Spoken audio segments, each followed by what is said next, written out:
மக்களை சந்திக்க எனக்கு அனுமதி கொடுங்க அப்படின்னு கேட்டிருக்காரு தாவேகா தலைவர் விஜய்.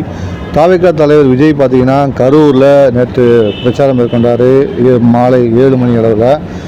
அப்போது தான் ஒரு துயரமான இந்த சம்பவம் நடந்திருக்கு. ஏன்னா 10,000 பேர் கூட வேண்டிய இடத்துல 20,000த்துக்கும் மேற்பட்ட மக்கள் ஆர்வத்தில் திரண்டு வந்ததுனால ஒரு அசாதாரண சூழ்நிலை ஏற்பட்டு ஒரு விபத்து ஏற்பட்டுச்சு. தள்ளுமுள் ஏற்பட்டதுனால ஒரு 39 பேர் உயிரிழக்கக்கூடிய ஒரு சூழல் ஏற்பட்டு கண்ணீர் கடலில் கரூர் சூழ்ந்தது என்று சொல்ல அளவுக்கு அங்கே சோகமயமாக காட்சியளிச்சது. விஜய்க்கும் இது ரொம்பவே வருத்தத்தை கொடுத்தனே சொல்லலாம். ரொம்பவே கவலைக்குள்ளானார். சென்னை வரைக்கும் அவர் கவலை தோய்ந்த முகத்தோடு தான் பயணிச்சிருக்காரு. அவர் ட்விட்டரில் கூட என்னுடைய இதயமே நொறுங்கி போச்சு அப்படின்னு தான் அவர் சொல்லியிருந்தார்.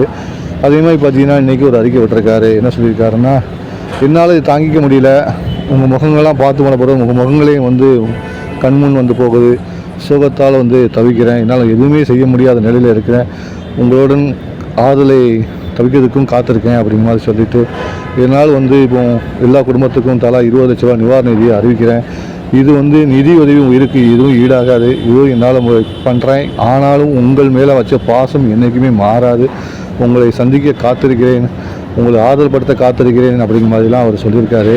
அது தொடர்ந்து இந்த சம்பவம் தொடர்பாக நீதி விசாரணை கேட்டு கோர்ட்டையை நாடியிருக்காங்க.